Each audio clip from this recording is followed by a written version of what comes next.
right. Well, hello again, to all the boys and girls out there in YouTube land watching. John and Ellie of Georgia Beer Reviews back at you this Sunday afternoon with a special live examination.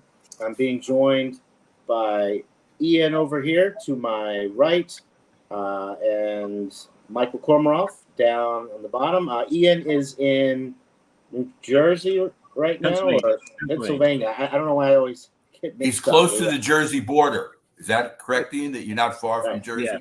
Yeah. So Pennsylvania, and then we've got Michael's in Brooklyn, and I am in Massachusetts near Boston. And we're looking at some porters today. Ian, since you're right next to me, I'll let you go ahead and tell us what you've got. I have got Firestone, Cherry Blossom, Cherry Barrel Blossom, a Imperial Smoked Porter with sea salt aged in bourbon barrels and cherry bitter barrels. Wow. Is 11.2%. I've never had it before. I've had this. This is from 2020, so I've had this bottle for quite some time. Aging in the basement. So very nice. All right, Michael, what about you? What are you drinking today? This is from Zero Gravity, and it's their Nitro Irish Cream Porter at 5.5%. And I just wanted to say, let's see what I want to tell you where.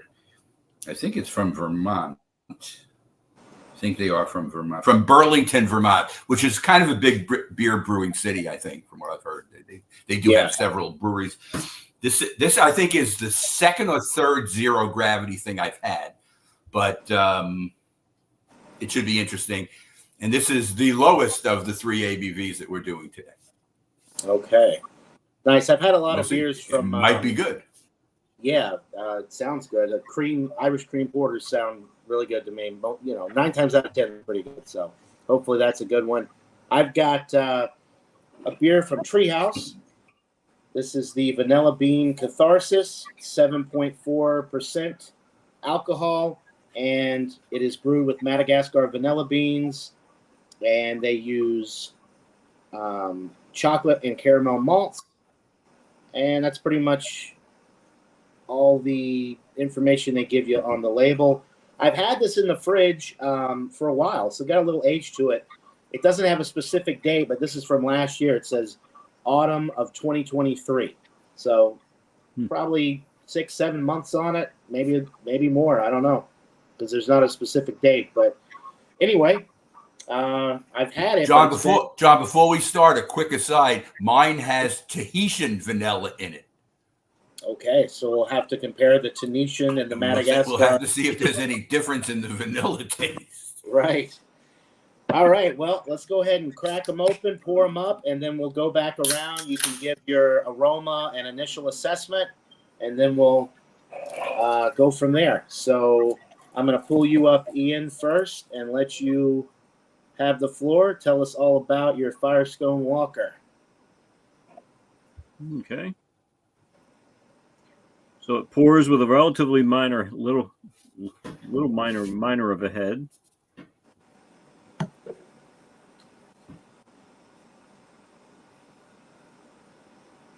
Interesting nose.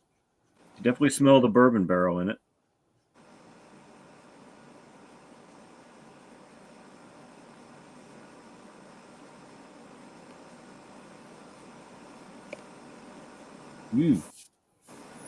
Good. Not boozy at all, especially for an 11.2%. Say that much.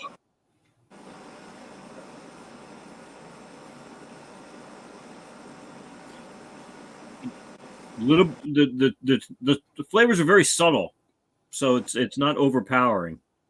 You can definitely taste a little bit of the cherry, a little bit of the bourbon, but nothing overpowering. It's very, very good.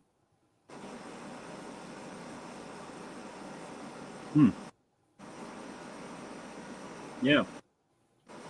Let it air for a bit and move on. All right. Yeah, it sounds good. I've loved Firestone Walker beers, the ones that I've tried, but unfortunately, I don't see a ton of them up here. I have to go to like a Total Wine and More or specialty like one of the bigger, like warehouse type stores to find it. The local craft beer stores around here don't really carry it, or if they do, it's very few and far between. Not very many to choose from. I'm not sure where I'm unfortunately not sure where I got this from because it's been so long. All right. You could have gotten it from New Hampshire, because in 2020 you were in between, right? You were still traveling. Yeah, I was in 2020. I was one of the lucky people who got to travel during 2020 because my work was considered essential. And what? Well, that's good. Good job security if your job is essential. But before we go to Michael, I just wanted to ask about the carbonation, being that it's 4 years old. What is it holding up pretty good? Yeah, it's not bad. I'm not sure. Typically all the porters are heavily carbonated, but the head is pretty much gone now. Yeah. But okay, yeah, nice. Oh, it looks like it'll regenerate there when you swirl it around. Yeah, it looks good. A little bit. So would you say, Ian, it's medium carbonation type? These things have different, Yeah, definitely. I've poured stouts that would pour this much and I'd have this much head, because I didn't try to side pour it or anything to reduce the head. So it was definitely a lower carbonation than normal, I would say. Okay. All right. Well, Michael, let me pull you up and you can start. Okay, so let me show you the can again. And I mentioned that it has Tahitian vanilla and cocoa nibs as well. Cocoa nibs too. Oh, okay. Okay, so because this is a nitro, I did the straight down middle pour. And as you notice, you can still, even at the top, see that it hasn't totally settled. Do you see the difference between the dark and the lighter brown before the head? Mm-hmm. So it hasn't totally settled, but it did. What I could have done is waited until my time, and then you could have watched it happen. It does. You've seen those nitro pours, how it unites, the bottom starts and then it comes up. But it does provide a very nice, creamy nitro head, which has come down from the top to where it is now. So the head is kind of coming down as I do. It's a dark brown look to it, bordering on black. Through the light, you really can't see it, so it's actually pretty opaque looking, but it's brown, not black. I don't know if you can tell from the camera, but it's brown, not black. Let me get a nose on it.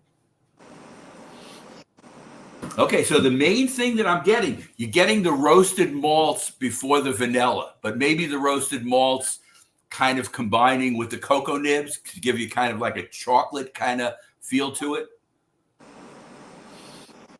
The vanilla, if it's in the nose, is more background. It's very light. It's not coming up specifically. It may come up in the taste. I don't know. We will find out shortly.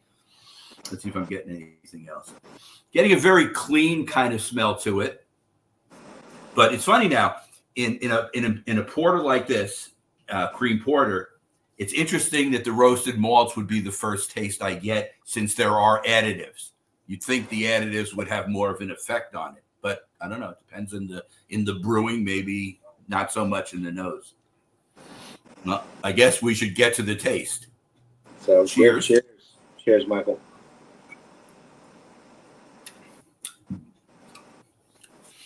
It's very light tasting. And again, it's just a little bit above a session. It's a session 5.5. So it's mild in its taste, but there is taste here. And I am now getting that kind of chocolate kind of front. It has, kind of like a baker's chocolate. Getting a little bit of the vanilla. But I would say this is not a sweet beer. This is more of a stouty kind of beer in its taste. It's a porter, obviously, because it's light, but it has more of a roasted malt kind of taste than it does in this. It's very creamy. It's very easy drinking. It's out, being else that am I it's a getting? little less sweet. It's a little stronger than Guinness, but in a lot of ways, kind of sounds like a Guinness with the nitro effect and the more traditional type notes. Not sweet, not super adjuncty. Yeah, there are definitely similarities. And if you notice, do you see on the top how the lacing is? The head does reform, but you're getting a lot of really nice lacing on the side as well. Right. But I'm enjoying this, and I'll let it warm up a little and mull over it. And so far, so good. All right. Sounds good. We've got Jeremy Vincent in the chat. Cheers to you, Jeremy. He mentioned earlier that Alex just called him and he gave your beer 100 out of 100, Michael. Okay, thank you, Alex. And he said, Alex is the man, Ian. Alex is the man of giving. Although I heard he's cut back now, but he used to give everything 100. And after a while, he said, "What do you have to compare it with if you're giving everything 100?" He says they're all 100. Okay, right. I understand he's changed it. He doesn't give everything 100 anymore. He does a lot more, reviews and live shows these days. So I think he's kind of evolved a little bit with his rating system. All right, so that leaves me with my Treehouse Vanilla Bean Catharsis. I already poured it up, and it did pour with a nice 2.5 finger kind of dark tan head, which is dissipated. I've got a little bit left here in the can. I'm going to see if I can get ahead for you guys here. There we go. All right. So there's the head. As you can see, kind of a dark tan, almost beige color. The appearance of the beer is pretty much jet black. It smells really good. Definitely getting some vanilla, but it's very subtle. The primary aromas are roasted malt, dark chocolate. Then the vanilla is kind of in the background. Maybe even a touch of coffee from the roasted malt. Smells really, really good. And as you can see, it's a really nice looking beer in the glass. 7.4%, so not super high, not super low, just kind of right in the sweet spot for a non-barrel aged stout, in my opinion. So cheers, guys. Cheers. Yeah. It's really nice. Michael, you mentioned Baker's chocolate with yours. That's kind of what I'm getting with this. Not too sweet. The vanilla adds a little bit of sweetness, but it's very subtle. I've had a lot of vanilla porters and stouts that the vanilla is really in your face, and it's hard to pick up on a lot of other things because vanilla can be very strong when you add a lot of it to a beer. This is very nice and balanced. The roasted malt character is superb with this. Lots of kind of dark toasted bread, a little bit of coffee. It's not super bitter, though. Sometimes you get an acrid, astringent note from really deep roasted malt character, but not so much with this. You just get a lot of really robust flavors. It's medium bodied. Carbonation is probably on the medium side as well. It has a creaminess to the mouthfeel, probably from the vanilla, but it's just very well brewed, and the finish drops off pretty quickly. There's no alcohol burn or anything like that. It's just very smooth. And after you swallow it down, it's slightly drying, I guess, from the 7.4%. It's very inviting. You just kind of want to go right back in for another sip.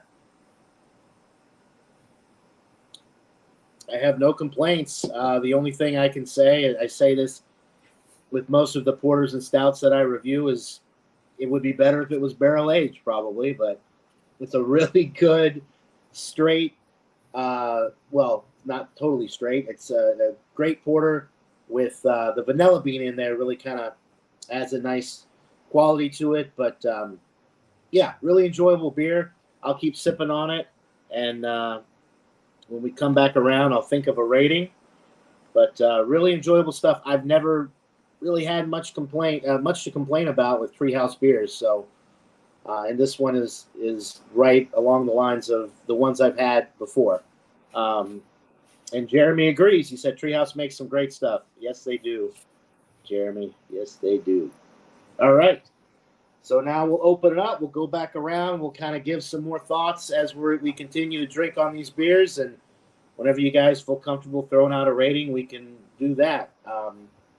But yeah, it sounds like all of our beers are pretty good. Ian, I'm pretty jealous of Ian's beer. I'm not gonna lie. 4-year-old Firestone Walker, barrel aged. That sounds really, really nice. Oh, you are muted, Ian. Unmute yourself there. Sorry. Yeah, I'm actually kind of surprised. I'm actually impressed because sometimes I'll get some of this smoked malt beers or porters and stouts, and the smokiness will be kind of overpowering. And here it's a nicely balanced flavor. Nice. Which is nice. Yeah. Yeah, if I could, makes me wish I'd bought more of these when I found it. Yeah. Do you remember what you paid for the bottle by chance? I do not. Okay. Yeah. From the Firestone Walker beers that I've had, I would say they're probably, for the most part, the ones that I've had, which is not very many. They're reasonable. like $12 to $15 for a bottle, which is kind of like right in the Bourbon County ballpark. So I think for the quality you get, it's probably not a bad deal. I can get, John and Ian, the Parabola, which is their stout at the food co-op, but that seems like it's the only thing they have. So it's almost like, I guess, Firestone Walker is something which a lot of places don't have as their main item. It's just like an extra beer. They're a good brewer. They just don't seem to have the distribution that some of the other breweries have. Right. I mean, it's possible that my beer buyer can get other ones, but the question is, do they sell? And are they just going to be sitting on the shelf where nobody's going to buy it? So that one is their better. I think that's their best stout. It's barrel aged, and that's one of the few. I've had the Firestone Walker Parabola. I'm trying to think of. I've had a couple, but the Parabola is the one that really sticks out in my mind as being their flagship beer. I just did recently, so I got it in a one of these mystery packs at the co-op. They do handle other stuff. Is called, since I have it here, Union Jack IPA is their flagship. I've heard of that. Never had it though, but I've heard good things about it. So, and I had something called Calico Juice. Is that what it's called? Yeah. Cali Squeeze it was called, and it's a blood orange wheat beer I had last night, and that's from Firestone Walker too. These came in the mystery box. So obviously the carb handles are the ones because they'll show up in the mystery boxes that I buy, which this mystery box turned out to be really good. I've told you before, some of them are dismal because what happens is they repeat the same beers over again. And for me, you get 3 of each. And if you have 3 of each of the same thing in back-to-back mystery boxes, what am I supposed to do with them? I mean, you can drink them, but what I want is variety. That's why I'm buying the mystery box. And it's not a mystery to me to get the same thing 2 or 3 times. So what I've done is I usually give them away to other people. In other words, my fellow beer drinkers and stuff, and let them try it. And sometimes the beers are good. Not always. Do you want to say a quick hello? I'll say a quick hello. Audrey's here, so she can say hello to both of you. Hi, guys. Hi, Audrey. How are you? She can't hear because I'm on the it's in my ear. That's okay. John, you're going to be coming up, so she's going to get to meet you in person in September because the guest room is done. Oh, that's great. Yeah. No, Ian, you're welcome to come stay over anytime you want to. We have a guest room that we just completed. The contractor finished it last month. Excellent. Did some stuff at the very beginning of the month, and we've been doing some little small stuff. And you're welcome anytime. If you're coming through. I know New York's not on your way when you do travel, but if you're ever around, you're welcome to come and visit. Yeah. And I'll get to meet Caitlin as well, which will be a lot of fun. We can have some fun. The group can have some fun together, which will be good. So, Ian, you want to make a few further comments? You're saying it's well balanced. Very, very well balanced. No flavors are particularly overpowering, which is usually how I like it. It's not sweet, but not overly bitter. Any hot bite on the back from the any kind Maybe a of little bit of hot bite on the back, but nothing overpowering. They're actually their UK your UK IPA sounds interesting to me because that's typically the kind of IPAs I like, or like traditional British IPAs. Okay. That would be interesting because the ones that I've had that have been more traditional to what the IPA was originally meant to be, I actually kind of like, which they were extra hot to be able to make the trip around the Horn of Africa to India. Right. So it's a little different and then the best one I've had was the Innocent Gun IPA. They did. Yes. I do love the Innocent Gun. Yeah, that IPA is really good. All of the Innocent Gun beers are amazing.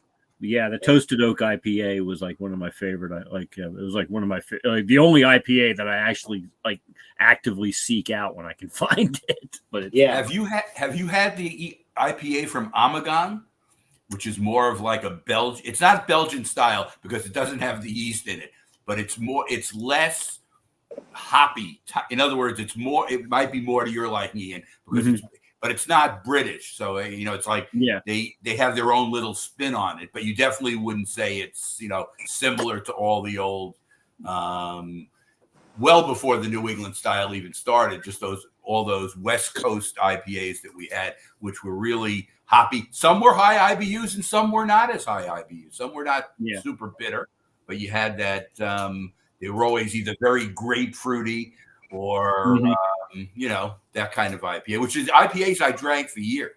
Michael, middle when Audrey wouldn't even, she'd look at these and she'd say, "Ugh," she'd smell it, and she wouldn't even taste it, kind of thing. Look, I understand if you have an affiliation with IPAs and it's been a good one, you're willing to try other ones. If it has not been a good one, you don't care. And you probably don't want to do it. Audrey does it at beer tastings now because she likes the New England ones, but she doesn't like everyone.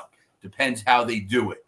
If they tend to have a kind of unsteady finish where it's got slight bitterness, then she doesn't like it as much. When I do come visit you, Michael, I'm going to bring a trunk load of Treehouse IPAs down there, and I think Audrey will probably like all of those because they're not bitter. They're juice bombs through and through. It's like a fruit. A lot of them, honestly, are like a fruit smoothie. I mean, that's how it's. And maybe that doesn't sound good for IPA lovers and beer drinkers, but I'm telling you, it's good. Good stuff. I've had some from Evil Twin. Evil Twin makes a really good, that type of IPA that's like a fruit smoothie as well. So I've had some of those. I have to say one thing. I really have had a couple of Treehouse beers, and that's been it. And I haven't had too many Trillium beers as well. I've had a few, and that's it. Yeah. So that's one. Massachusetts, I would say would you say those are your two best brewers in terms of reputation? So Trillium is hard for me to get. I actually have to go into Boston to get Trillium. Treehouse is about 15 minutes away. Another favorite of, my wife and I's that we go to frequently is Spyglass in Nashua, New Hampshire. They brew a lot of really good IPAs. They also they're very good at brewing Pilsners and lagers. They do a really good European lager. They do a really good Czech-style Pilsner. They brew wheat beers every now and then that are really good. So, like lighter styles, and you go there, and you can get like a big mug of a lager or a Pilsner or whatever that they brew, and it's super fresh, and it's just the hops that they use are really fantastic. So we like Spyglass because she can get her IPAs, and I can get a variety of things because they brew stouts and sours and the Pilsners, lagers, wheat beers like I just mentioned, and they have a full menu. So I would say probably top three would be Treehouse, followed closely by Spyglass. And then there's a lot of pretty semi-local breweries around, but we'll give a shout out to Navigation Brewing, which opened up their new location in Chelmsford. I could walk down. It's probably a 10-minute walk, a 2-minute drive from our house, Navigation Brewing, and they I've never had a local brewery before. They brew some great beers as well. They have a cherry stout that's really amazing. It's their anniversary stout because I think they've been opened 10 years now, but they're only in their first year here in Chelmsford. They have another location, the original location in Lowell, Massachusetts, which is the next town over. But yeah, there's so many good breweries up here. It's hard to really give a definitive list. And we have like Burlington Beer Company, which is in Vermont. Their stuff is distributed out here. Michael, your beer's from Burlington, Vermont. Probably the biggest brewery out there, at least that's available out here as well. Burlington Beer Company beers. They do a lot of stouts and IPAs, and they have a barrel age program. They make their barley wines are really, really top notch that I've had. So yeah, it's tough, but I would say New England and New York. I would classify if you look at the old maps of New England, New York was actually considered part of New England. I know a lot of people don't really. If you ask New Yorkers that, they would say that it's I not know. true. But I understand. I do. But understand. because New York, you've got Fidens, you've got you've got a lot of breweries that I would consider New England breweries because we can get their beers here and it fits within the style of beers that are brewed up here predominantly. Well, if you think about the New York being part of New England, it's in the name. York is an English town. City. That's true. And Jersey is a province in England as well. So I mean, basically, since we were British subjects way back when, a lot of the names are English, whatever. But it's funny. You were talking before about how close you are to the New Jersey border. Yeah. That area, on that New Jersey border, used to have a lot of beer action years ago. I don't know if it does anymore. If any other breweries have started down there or not. I know one went out of business. Flying Fish, which is one I'd been to outside Camden, has since gone out of business. But again, going out of business is not an uncommon thing in the brewing industry. As long as another one replaces it when one goes out of business. I think it's actually going the other way, where there are more going out than are starting at this exact minute. But we'll see. The brewer, goes in ebbs and flows, and we hope it comes back. And it's just a matter of time. Yeah. Oh yeah. I mean, I've got two breweries practically within walking distance of me. Second Sin, which is up the street from me, and then Neshaminy Creek, which is their main brewing company is about 1.5 miles from my house. And as John mentioned, other half is a half a mile from me, and that's the starting location. It's funny now, they have 7 other locations, including 3 others in New York City, and they're upstate New York, they're in Philly, they're in DC. They opened another one upstate right by the one they have, which shows you that what they must be doing is they're spreading out their operation where they're brewing a lot upstate. So they want the people to come to the other brewery they just bought to drink. In other words, they'd rather, if they can, diversify their operation where they don't have one thing where everything's going on. They could have a brewing location, and they could have a brew pub in another location that was a former brewery. And maybe they'd have some capacity there. If they wanted to brew there too, they could. Whatever. Yeah, I could see Neshaminy Creek doing something like that because their current location is in an industrial park, and it's a great location for a brewery. It's a terrible location to have events because the parking is just horrific. They just they can only handle 12 cars or so. Really, and that's important because if you want to have people coming to your event, what are they supposed to do? They're not going to helicopter in. Right? What are they going to do? Literally, when they had their 10th anniversary party a few years ago, they literally rented the elementary school parking lot around the corner and hired a bus to truck people over from the parking lot. All right, so the practicality of that is bad for events. You're almost better off, if you can, having a regular event space that you can use when you're having something. Yeah, so otherwise you really can't do it. Other half does stuff on their premises, But when you do go to an event, you end up being like a sardine kind of. Have you been to any of these events where you're there with a lot of people and you're in like a tent? We went to one. They had this stout thing last December that Bryce and Chris bought for me. It was great. And I think I've discussed it with John before, where the only problem with it, when you get to a certain level of these barrel-aged things and you're drinking it over a long period of time, they all start tasting exactly the same. And they're different, but your brain can't, after you reach a certain point of inebriation, your brain can no longer handle taste difference. Do you guys...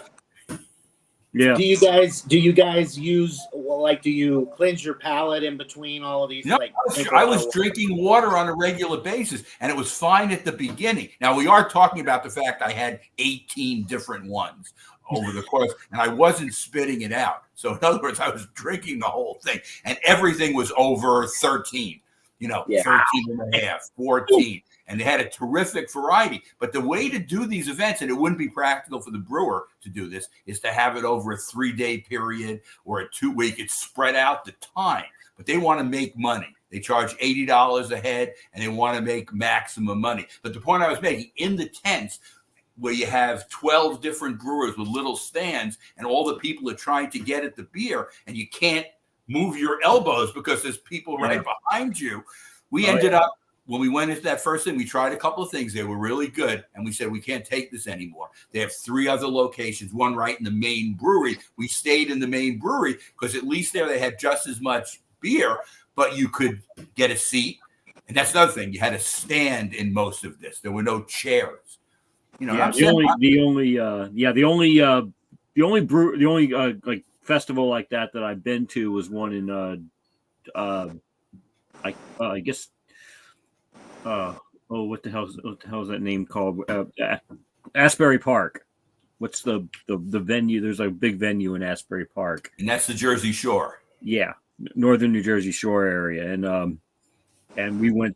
Yeah, I went there with a couple of my friends, car club friends, and it was fun. But like I said, it was the same time. It was the same deal where it's dozens of a few dozen beer tasting booths, and it was funny. That was like the first time I'd had Pabst Blue Ribbon in like decades, since my father drank Pabst PBR. And it was like because their booth, the guy was standing there at their booth and had nobody sit. Yeah, because everybody was after the craft beer. They say everybody PBR, was there for craft beers, and the PBR guy was. It's a fine lager. I'm not insulting it. It's just once we've been around the park a couple of times, John, and you both can relate to it. A Pabst Blue Ribbon is kind of like a palate cleanser more than it's something you're going to sit around and drink much of. But it's look, I think Pabst Blue Ribbon is better than Bud, if you want to know a comparison. Now, some people disagree with me. Pabst Blue Ribbon, Old Milwaukee, Schlitz, those are all, in my opinion, better than Bud by a lot. PBR is one of my standby. Like, I usually have a 6-pack of PBR in the fridge, especially if I'm drinking a couple of, beers like this. You want a good palate cleanser. PBR is a solid beer. No, it's a good beer, but it shows you how it shows pretty. Or go ahead, man. I've become decadent now. I'll use craft beer as my palate cleansers. I'll keep lagers and pilsners of craft beers and use them. But that's not trying to look down on the other stuff. Right. It just shows that my beer pocketbook spreads out. And if I do these mystery beers and I get one of those in there, I'm not spending top dollar for it anyway. Even though if you bought it at the regular price in the co-op, you'd have to pay top dollar. When they package it in these mystery boxes, you don't know what you're getting. The price is cut in half. But you can stock up with nice palate cleansing beers at the co-op because you get really amazing prices. The stuff you've shown me over the years and told me, the deals you've gotten there, it's really jaw-dropping. Well, we mentioned a couple of times they get these things when they mark them down as low as they can go for 26 cents each. It used to be a quarter. Now it's 26 cents. It went up an extra penny because the markup went from 20 21 to 25. So it raised it a penny. So now it's 26 cents, whatever. But again, when it reaches that point, they're just trying to get rid of it. They're losing money on it, keeping it in there. They own it, so they have to do something with it. They can't legally put it on the street and have people take it because it's alcohol. So they have to sell it. I mean, they can't just get rid of it. I guess they could open it up and throw it down the drain. But if you sell it for 26 cents, you're at least making 26 cents. You paid more than that, but you're getting some of your money back. And I've got amazing stuff for 26 cents. I mentioned, this flying dog, the Fear, that was 26 cents. And I remember the pumpkin, the pumpkin stout that you got. Yeah, that was 25 cents before the markup. Yeah, but again, Ian, you have to keep in mind too, sometimes these are past the date and you have to take into the fact they may not be perfect. But again, for a quarter of beer, how can you go wrong? I don't think it still tastes good. It may not be perfect. You may have a carbonation issue with it. It may not be perfect, but it's still for what you're getting. And sometimes they are not old.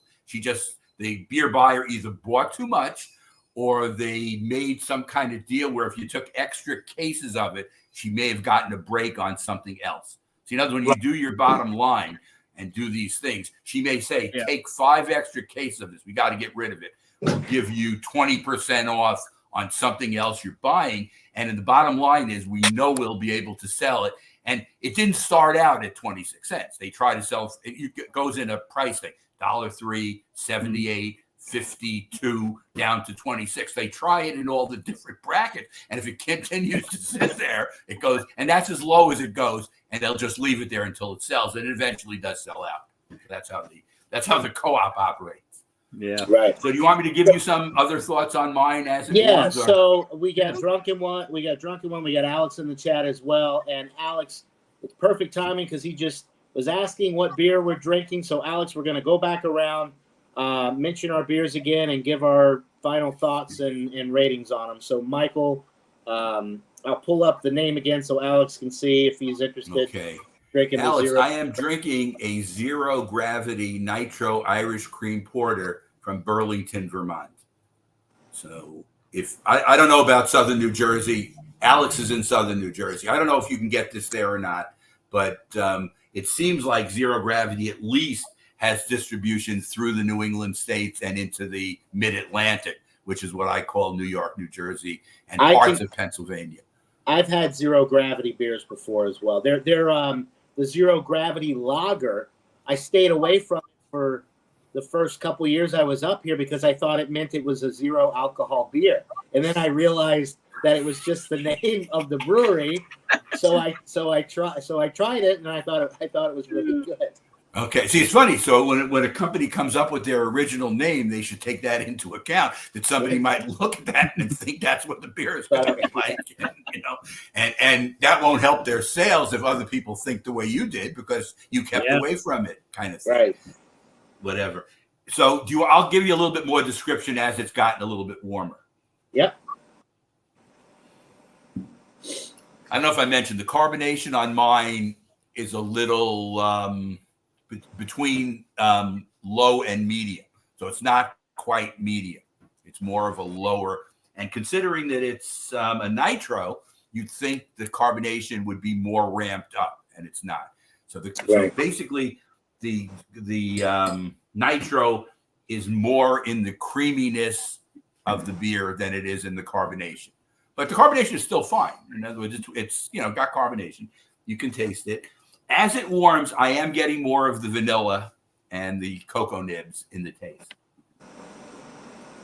Any immediate thoughts or differences? I know it's hard to tell because you're not doing a side by side, but I know you've had a lot of beers with Madagascar vanilla beans. Anything different about the vanilla that you can tell? Mine is very similar to yours. It seems like it's put there just to temper the bitterness of the beer to make it a little bit sweeter, but by no means does it make it sweet. This is, as you described it when you made your comment about Guinness, this is like a nitro Guinness with a little bit more taste. So in other words, the Guinness doesn't have cocoa nibs and vanilla in it. So the Guinness is even more bitter than this one is. So there is a little bit but it's residual sweetness more than it, you wouldn't say if you tasted this, boy, that's sweet. Ron does his sugar cube thing. This is still only 2 out of 5 sugar cubes. So it's it's not a sweet beer at all. It's funny how they do hop cones and sugar cubes 1 to 5 as your tempering thing. And I would say 2 sugar cubes on this out of 5. Okay. But I'm enjoying the beer. It's well done. To tell you the truth, I'm almost somebody who's not so. I bought this at Costco, and my Costco in the past has only had cases of beer. You couldn't get small amounts. Now, occasionally, they'll come in with a 4-pack, like something like this, but not often. So I bought this as a 4-pack. So normally, I would stay away from stuff in the 5 area, your lower range. But this for 5.5, actually, the taste is good. It's able, because sometimes in session beers they have trouble transmitting the taste because the alcohol seems like it's the basis a lot of times of amping up the taste to me in some beers anyway, not in all maybe, but in some. Yeah. Okay. But I'll keep mulling, and I guess John, do you have anything further to say, and then we can go around and give our numbers? Yeah. So like for mine, as it's warming up, and I don't have a lot left, I had to open another beer to kind of, as a buffer so that I'd have some left for the final thoughts and rating. But yeah, no, it's really enjoyable. As it warms up, I think it's getting a little sweeter. I think a little bit more of the vanilla is coming through. That baker's chocolate it's almost turning into more of like a milk chocolate. Almost has like a little bit of a Hershey's bar or Hershey's Kiss little note in there. The coffee has actually gone away. I was picking up a little bit of coffee on the aroma and that initial taste, but for whatever reason, as I continue to drink it, the coffee has completely dissipated. It's become more mellow, less bitter. Not that it was super bitter to begin with. But yeah, the vanilla is probably the main thing. It's coming through more as the beer warms up a little bit. And it could just be too, because the more I'm sipping on it, the more the vanilla is accumulating on the insides of my cheeks or something, and I'm just getting that build-up effect. But it's definitely a little bit more vanilla, which I love a vanilla porter, and I'm really, really digging this. It still has that roasty, toasty character, but it's not quite coffee. It's just more like, dark toasted malt, like a piece of not burnt toast, but very dark toast. And it's really, really nice. I think that's about it. The alcohol as it's warming is not increasing either. 7.4% isn't a lot, especially, for guys like us that are used to drinking these high alcohol barrel aged stouts and porters. 7.4 is really low. But yeah, I mean, it's really an outstanding beer from Treehouse. If you like porters, if you like vanilla and you like porters, I don't see how you can go wrong with this. And I would love if they had a barrel-aged version of this, because being that it's a little bit lighter bodied, not quite a stout, it's a little bit more medium bodied. I think that the barrel aging would do it a lot of good. I think those barrel notes would come through a little bit stronger than they would in a really heavy stout. So I think this would be the perfect candidate for barrel aging. Treehouse, if you're watching, do a barrel aged version of this beer, please. Okay, sounds good. But yeah, Ian, any final thoughts, and then we'll go around and give ratings. No, as this warms up, the Firestone Walker Cherry Barrel Blossom Imperial Smoked Porter. That's a mouthful. That is a mouthful. With sea salt aged in bourbon barrels and cherry bitter barrels, so they double barrel age it. Are you getting any sea salt in the taste? A little bit. Yeah, it's got a little bit of that saltiness. Like I said, it's very well balanced. Like none of the smokiness or the saltiness or the bourbon or the cherry. All of them are. You can tell they're all there, but they're nicely balanced. So I would say, yeah, this is if this was available again 4 years later, I would definitely buy it. I'll keep my eyes open at the food co-op, and I could actually ask her if she could get it. I don't know. It's almost like when you make a request, you don't want to make it lightly because then she'll think of me like I'm being a pain, and I don't want to be a pain. There's something I really want. I should wait for that to ask her because she does respond to my emails all the time, and she'll say nice things to me like, "Well, I'm happy you're interested," and whatever. But she's got other things in beer that she's buying. She's not only the beer buyer; she does other functions in the co-op. And I always applaud her when she gets good stuff. And I'll tell her, bring us more 26-cent beer, and I'll buy more of it because you can't beat that price in our present thing. But again, it's got to. They try to sell it first. They're not unloading it. They're selling it higher, and it goes down. And then eventually, if they can sell it, then that's the bottom edge price. And it's okay. It's a good deal. If you can afford it. I only have so much room, so I can't go in and say, "Oh, give me 3 or 4 cases of it." Where am I going to put it? You'll have a canary. What's going on with all this beer piled up in the basement? Whatever. And I have no beer in the cellar. Everything's in one spot, and I have 2 boxes in my cellaring program right now. Whatever. I don't know how well they're cellaring. Well, it sounds like it'd be pretty hard to get this because it's like I said, it's as far as I can tell, it's just doing some quick searching online. It's just trying to get some more information. I was trying to figure out what the original MSRP was, and it looks like it was probably around $12 or so. I'm guessing New Hampshire more likely than Pennsylvania for only one reason. Firestone Walker is in Paso Robles, California, so it has nothing to do distribution. Well, either that or I might have gotten it from the place in Pennington that I shop at in Jersey. Okay, so it is possible it's from Pennsylvania. Because it's very possible because I'd be driving home from New Hampshire and I would pass through Pennington on my way home, and I'd stop into the beer place and see what they had. Pennington is in New Jersey? Yeah, on Route 31 in New Jersey. There's a place called Buy Right, and they used it's not quite as good as it used to be, but they used to have a very, very good craft selection of all kinds of weird imports and craft beers. So it's dropped off a little bit. I think they've had some issues trying to get stuff, but the co-op. I need to go up to I need to travel up the street to the new beer distributor that's see, and they advertise themselves as a craft beer headquarters. So I have to see. You should check it out and let us know if they have some good stuff. Considering it's like a mile up, it's like a mile and a half up the road. So you should definitely check it out. They might have some good stuff. The co-op, and Ian may not know this. John definitely does. The co-op no longer handles any Founders beer. Interesting. And it's based on those discrimination suits that they settled. But the way my co-op works, we don't care if they did it or if they didn't.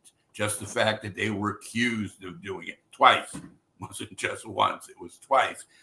Oof. We got plenty of beer. We don't need you. And they just cut it off the list. And it bothers me only because I like Founders. And now I can't buy single bottles anymore. Now I have to buy 4-packs of their they have a new spicy chocolate KBS that I haven't tried yet, but I'm pretty excited about that one because it's got chili peppers in it, so a little kind of Mexican. I would try that, and I would even buy a 4-pack. But their 4-packs are they can be a little bit on the pricey side. They go pretty much for $5 a bottle, maybe. Yeah, if you're lucky, you might be able to buy a 4-pack for $22.99, but typically you're looking at $25 plus per 4-pack. Okay. And if you actually figure that out, that's as expensive as the Bourbon County. Yeah. What you for the individual staff. And we've discussed this too. It seems like when you get into the variants, you're taking at least a little bit of a chance. They don't hit the mark on everyone, unfortunately. Yeah. And aren't they always at least double? Have you ever gotten variants for less than 25 or 26? Maybe you can get them for 22, 23 sometimes. 22 sometimes, yeah, but it's usually, And Ian, we've discussed this too. The standard one every year is for what you pay. And again, even 13, 14, 15 sometimes. It's steady. You guaranteed that you're just getting their main thing. When they mix it, sometimes it's terrific. That's the best. That's one of the best ones I've ever had. The Eagle that's Rare the one that variant. that's the one that came in that that was your container. Came in a really fancy, and this one was only $22.99. It was the same price as the not as good variants. I don't know how, and they still have a couple at the store up the street. I will not mention the name in case anybody's watching. But why don't you just go, John? When you go outside, why don't you just head right over there and pick up a couple of them? And we won't tell Caitlin. We'll keep it secret, and you could say it's a surprise for Caitlin later. She can split one with you, although she can't even split one with you. That's a lot of alcohol in those. She wouldn't want to anyway. If it's not a double IPA from Treehouse or Spyglass, she's not interested. She's not into the stouts that much. She is definitely not into the stouts. Audrey, interesting. See, it's interesting now. Audrey is into the high alcohol imperial stouts. She loves them, unless there's coffee in them. If coffee is the lead taste, it turns her off. Other than that, anything else she likes. She likes chocolate. She likes the malt, the roasted malt. She likes, and she likes them to be balanced. She doesn't like it to be, some of them go in all different directions. She doesn't like that either. She likes them to be balanced. It's very important that they're balanced. Yeah, whatever. She'd probably like this if she could find it. Well, it sounds like it could have been something they just made in 2020 and maybe never made again. That's what I'm finding, is that they made it in 2020 and they never made Ian, it. you should have bought 3 or 4 of them when you were there, but I guess you didn't know what it was going to be. Yeah. Also, you have so much other stuff that you can't really buy 3 or 4 of them because we saw your selection down there. You'll be hard pressed to drink all of it. I hate to say that, but I'm definitely going to be. Yeah, I have definitely I've been very judicious about buying more because my problem is that beer doesn't particularly always agree with me.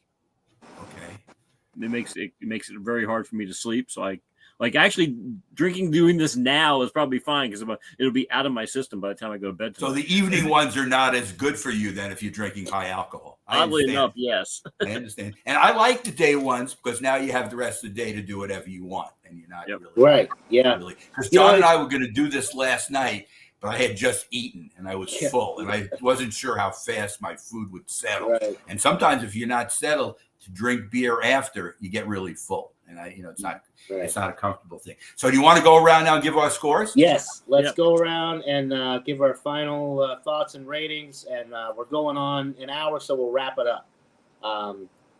Ian, you want to go first since you went first at the beginning there? Yeah. So I'll give this I want to say a 98. Okay, very nice. It's definitely it was I regret not buying more because it's definitely better than I would have expected because it's very well balanced. The alcohol, even be at 11.2%, the alcohol is extremely well hidden, at least after 4 years of aging. Right. Apparently, what I can tell, this was a February of 2020, so it was early 2020 when it was released. Nice. So it's definitely over 4 years old, almost 4.5 years old. So yeah, and maybe the aging helped bury the alcohol a bit in it, but it's definitely like there's no booziness to it at all. The smokiness, the cherry, the bourbon is all nicely balanced. It's a 88 or 98, 99. Definitely, it's up there. Very nice. I wish I could have tasted it, but. Say. Yep.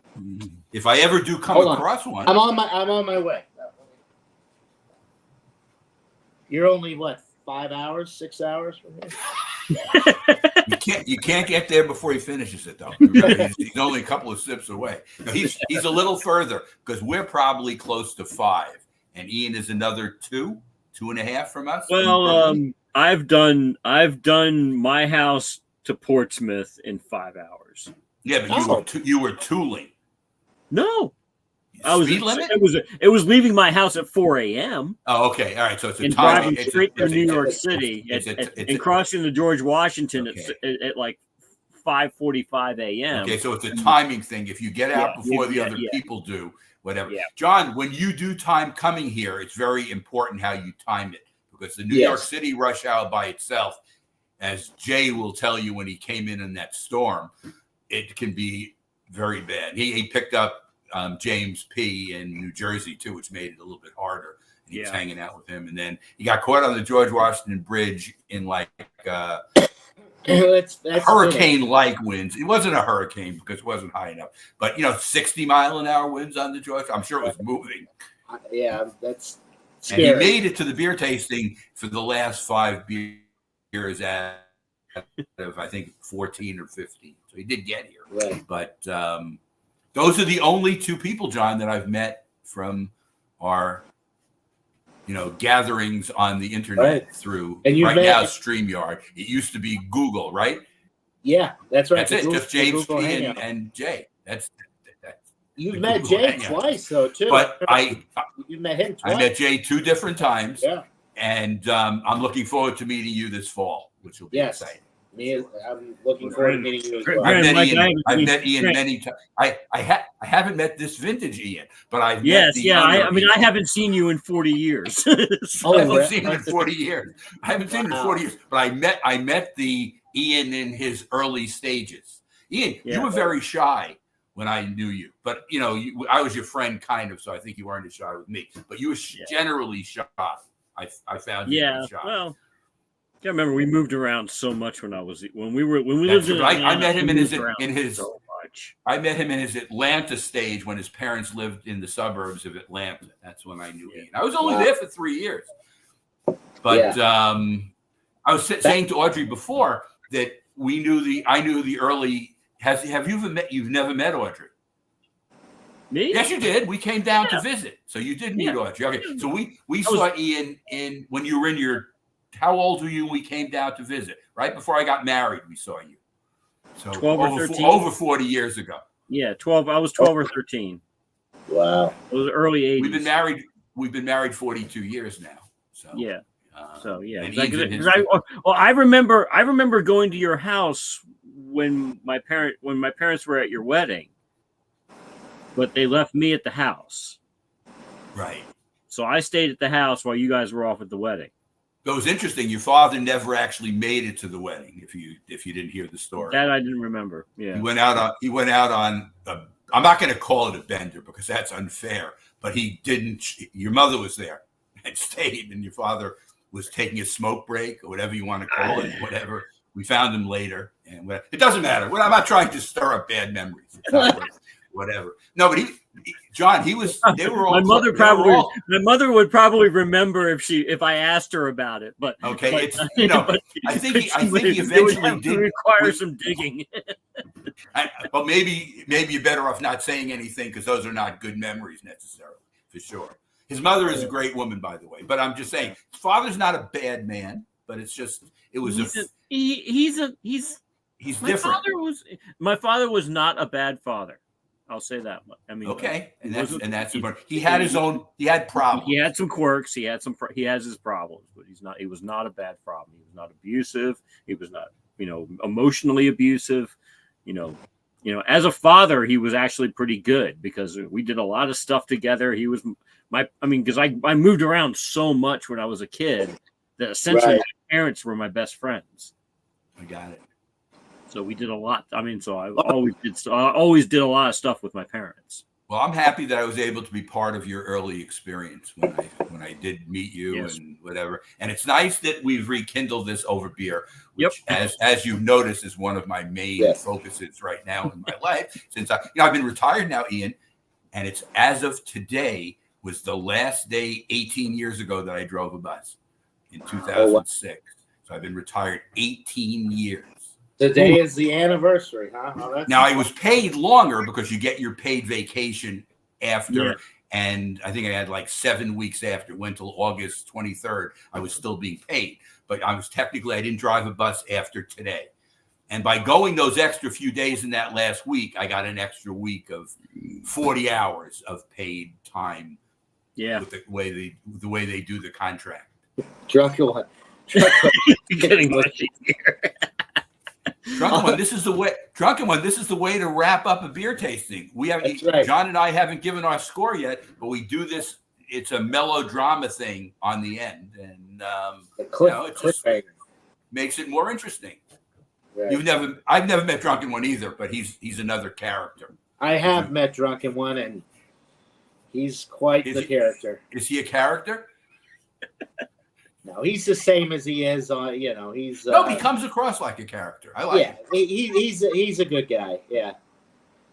But these are all people, Ian, from the different beer groups, from these different hangouts that we've had, and he's down in Texas. he's outside. He's still outside Houston, I think. Outside of Houston, outside of Dallas, somewhere in the middle. I don't know. I think it's Houston. It's a little town called Conroe, I think, which is like in the middle of freaking nowhere. Well, small towns. All right, so I'm going to give you my score. Mine is the worst of the three. It is still an A, but it's a 91. So it's my lower. It's almost 91 is an A minus. Yeah, or is it an A? 91, 92 are A minuses. 93 gets into the solid A range. Okay, so it's an A minus, but it's a quality beer, and I would buy it again. But again, I don't want a 4-pack of it. I couldn't get a single of it, so I probably won't buy it again. Well, I will say it's awfully risky of you to assume that your beer is the lowest of the bunch, since I haven't given my rating yet. I know, but we've heard you describe it, so I know it's going higher than 91. Yeah, it is. It is. I'm going to go with a 96 out of 100. It's a solid A. I mean, 96 is really about as solid as you're going to get without being barrel aged. If it was barrel aged, you'd probably be a 98 or 99. I mean, it's really that good. It lacks the complexity that the barrel aged beers have that bring it up to that upper echelon, that top tier rating. But for a straight porter with Madagascar vanilla beans added, it's about as good as it's going to get. So 96 is a very solid A, and I would highly recommend it. It's really outstanding. I think this is one of the ones that they make every year. It's not a year-round offering, but they make it every fall, and it's good. So thank you, Drunken. He says that I'm cool and I smell nice too. Okay, that's all good. So, John, if you want to say goodbye to everybody, we could hang out. Yeah, we'll go ahead and wrap it up. So all A beers today. Michael's an A minus, and then Ian and I had pretty solid. If I was rating Ian's beer, I mean, 98 for me is kind of like right there in the world class. 98, 99, 100. That's like world class stuff for me. I don't know how Ian feels about that, but yeah, that sounds outstanding. And you get the the trophy for the best beer of the day award. But yeah, thank you to everybody in the chat. We had a lot of people stop by: Vanessa Kitty, Drunken Wine, Jeremy Vincent, Alex the Beer Master. A lot of great comments in the chat. Thank you guys, we appreciate it. Thank you to Michael and Ian for joining me today. Kind of spur of the moment thing. We didn't really know what we were going to do until about half an hour before we decided to do it, and glad you guys could both be here today. So yeah, we'll wrap it up. Thank you guys for joining. Thank you to everybody in the chat for watching, and hope everybody has a great rest of their weekend. Enjoy this Sunday afternoon. And and Josh popped in at the very last second and said cheers to you, Josh. Cheers to you, Josh. And we'll see you all on the next examination, whenever that may be. But until then, everybody stay cool and enjoy your beer. I have like a little bit left. I have that. Cheers. I have a little bit more, but not much. Cheers, everybody. Cheers. Oops. Where did John go? He's left. Well, we're still live though. I know. I see it.